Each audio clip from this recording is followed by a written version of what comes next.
सवाल बार बार उठते रहे।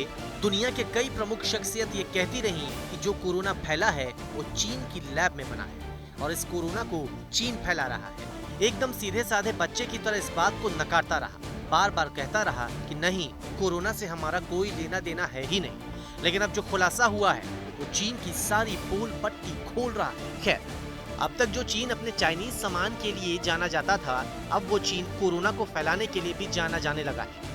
अब कोरोना को लेकर चीन की एक चाल पर बहुत बड़ा खुलासा हुआ है और खुलासा भी किया है खुद चीन के ही एक रिसर्चर ने। दरअसल चीन के एक रिसर्चर ने दावा किया है कि चीन ने जानबूझकर कोरोना को पूरी दुनिया में फैलाया है। दावा ये भी है कि चीन ने जैविक हथियार के रूप में कोरोना का इस्तेमाल किया।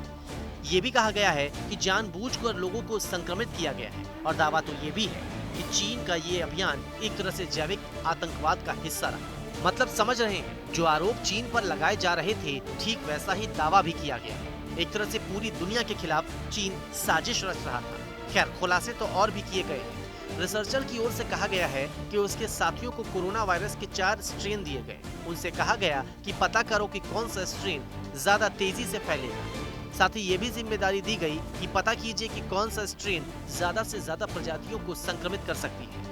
ये भी पता करने को कहा गया कि ये इंसानों को कितना बीमार कर सकती है। हैरानी की बात तो ये है कि अब भी जांच हो रही है, वैज्ञानिक दवाएं और वैक्सीन खोज रहे हैं, स्थायी इलाज की तलाश कर रहे हैं और चीन पर खुलासे हो रहे हैं। अब जिस रिसर्चर की ओर से दावा किया गया है, जरा उनके बारे में भी जानें। नाम है चाओ शाओ। रिसर्चर है वुहान इंस्टीट्यूट ऑफ वायरोलॉजी के।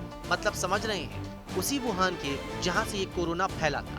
चीन की हरकतों पर पहले भी सवाल उठते रहे हैं, ऊपर से अब इस दावे ने तो सनसनी फैला दी है। चीन के ऊपर कोविड महामारी की शुरुआत होने के बाद से ही इस बात के आरोप लगते रहे कि उसने इस वायरस को तैयार किया है, लेकिन चीन हर बार नकारता है।